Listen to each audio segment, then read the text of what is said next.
చూస్తేనేమో దూరం, అసలే సిమ్మ చీకటి, దారంతా గతుకులు బొందలు, చేతిలో దీపం లేదు కానీ గుండెల నిండా ధైర్యం ఉంది ఉంది ఉంది ఉంది.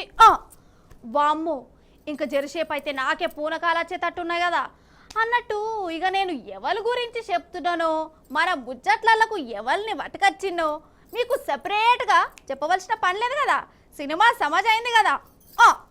నిజం చెప్తున్నా, పవన్ కళ్యాణ్ మొన్నటిదాకా ఏమో అనుకున్నా కానీ నిజంగా పవర్ ఏ పాట ఉన్నదో 10 ఏళ్ళు అయినాక చూపించుండోళ్ళ.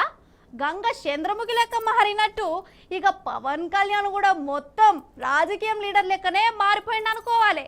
అంతే కదా మరి, పోటీ చేసిన అన్ని జాగాలలో గెలుచుడంటే మాటలా మరి కదా. పారి ఒకసారి పవన్ కళ్యాణ్ ఇప్పుడు ఏడున్నాడు ఏంది కదా అట్లా నజరేసేద్దాం.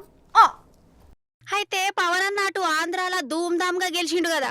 ఇక వాళ్ళను వీళ్ళని కలిసినాక ఇక అన్న చిరంజీవి దీవెనార్తలు తీసుకునేదందుకు వచ్చిండోల్లా.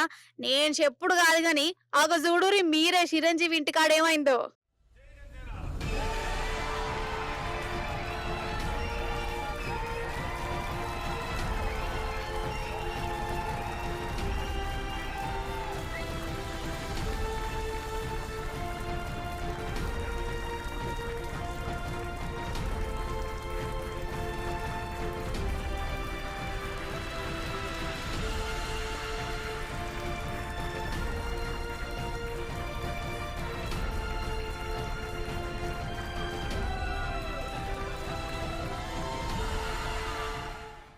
సుషిరా, ఇగో ఇదంతా చిరంజీవి బలగం అన్నట్టు పవన్ అన్నను చూడుర్రి.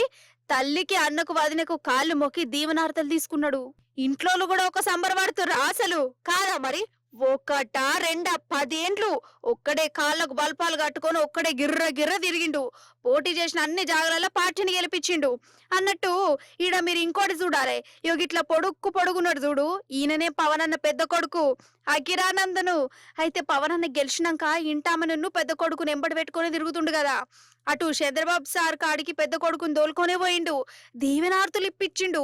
ఇటు ఢిల్లీకి దోలుకుపోయి మోడీ సార్తోను కూడా కొడుకును ములాఖత్ చేయించిండు, మాట ముచ్చట పెట్టించిండు. ఇక ఇట్లా చూసి పవన్ అన్న ఫ్యాన్స్ ఒక మురిసిపోతురా అసలు.